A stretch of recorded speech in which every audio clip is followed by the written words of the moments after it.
Hi, my name is Jonathan Washington, and this is my psychology midterm for fall of 2015. For my Chapter 1 question, I chose to visit the APA, or the American Psychological Association website. The APA is the leading scientific and professional organization representing psychology in the United States. The APA gives hundreds of psychological disorders and topics to choose from. Upon clicking on a topic, you are then brought to a separate page where you can view further research on the topic, as well as how one could get help if struggling with the topic. At the bottom of the page, there's a tab labeled News, which allows the reader to check in on any local or worldwide news regarding the topic. As for what I thought was the most interesting thing about this resource was how many local doctors and specialists you can visit if struggling with the topic. If a person is struggling with any of these hundreds of topics to choose from, all they have to do is click help, and hundreds of specialists and doctors come up for them to seek further help with. For my Chapter 2 question, I'm going to be discussing what parts of the brain are being used in the following three scenarios. For scenario number 1, Anne, the landscape artist, is standing at her easel, painting with her right hand as she looks out the window at her garden. Now, for this scenario, Anne's probably going to be using most of her brain to complete the task. But in particular, I have four different parts of the brain that she's probably going to be using the most. First off, the hypothalamus is going to be regulating her blood pressure as well as her emotions. So whatever Anne is feeling at the moment, whether it be calm looking out the window or stressed out whether her painting's going to look nice or not, it's all going to be monitored through her hypothalamus. For number 2, she's going to be using her thalamus, which deals with most of her senses. Whatever she is seeing in the garden or on her easel is going to be routed through her thalamus. Also, if she's smelling anything, whether it be the air from outside or something in the oven, whatever she's smelling is also going to be monitored through her thalamus. Number 3, her pawns are going to be controlling her movement as she's painting, whether it be the movement in her hand as she's using the paintbrush or the movement of her head looking out the window, whatever it may be. It's all going to be controlled by the pawns in her brain.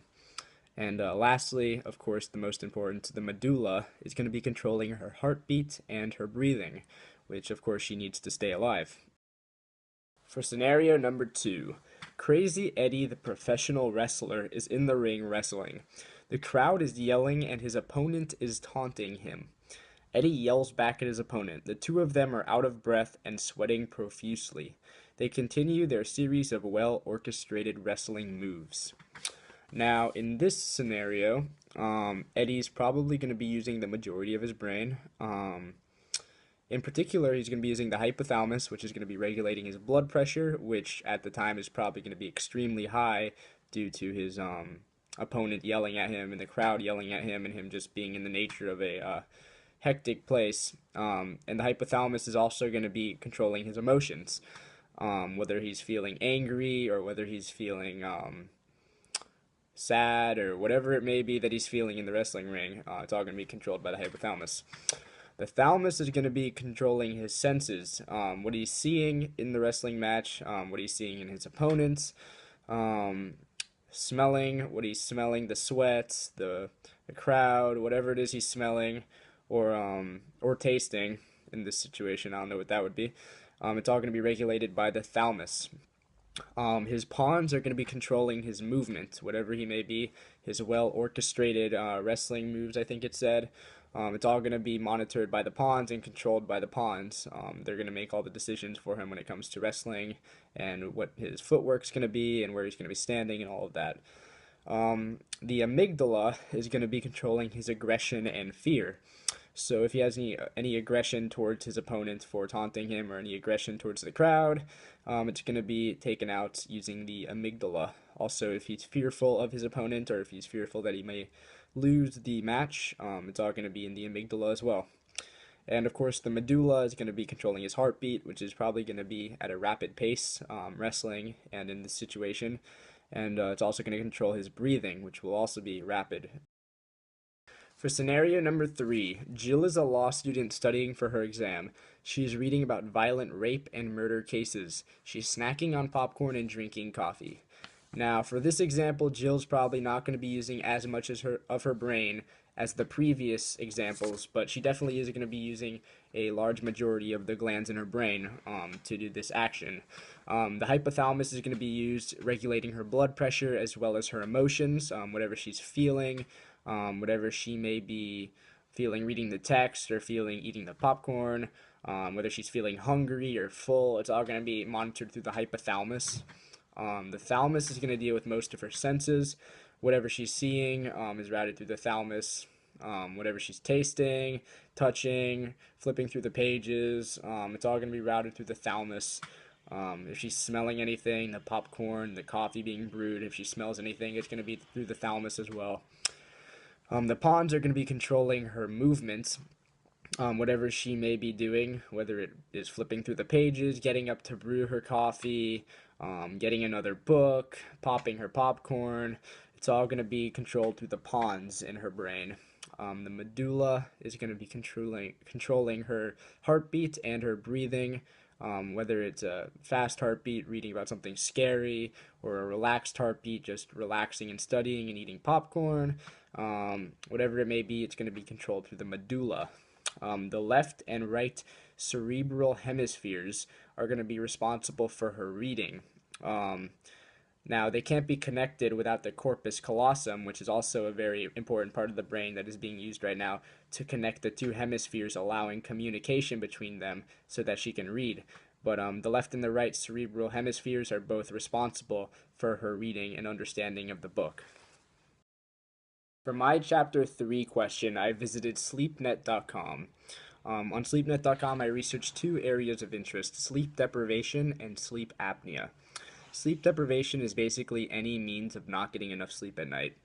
Whether it's you have too busy of a life to get to sleep on time, or you physically can't sleep at night, or you have something that keeps waking you up at night, whatever is causing you not to be able to sleep at night counts as sleep deprivation or causes you to be sleep deprived.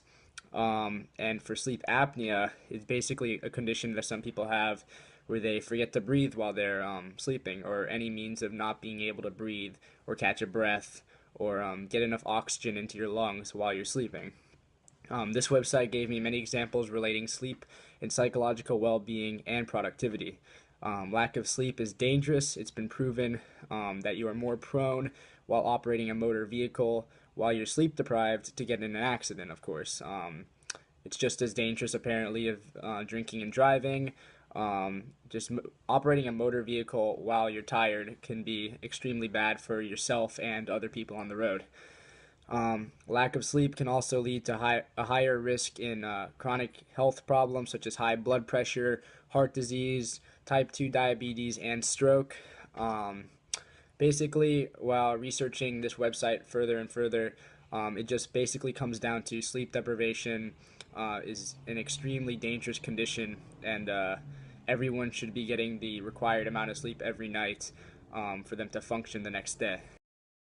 For my Chapter 4 question, I'm going to be discussing which parenting style was used in my household growing up. Now, based off of what I remember and what my parents told me from my childhood, I believe that my parents used an authoritative parenting style. My parents were both demanding and responsive. They set rules for my siblings and I. Not too many rules, but enough for us to understand the difference between right and wrong, and to be able to know the limits that we had on what we can do and what we can't do. I felt like this style of parenting was ideal for me, at least. I was the firstborn, so I was exposed to my parents for the longest time, and I was their guinea pig to test out all their new rules and theories they had on raising kids. So I got to experience all their new rules. I still had plenty of freedoms, though. I understood that there were rules and punishments that came along with breaking those rules. One of the punishments being that I would lose some of the freedom that I may have.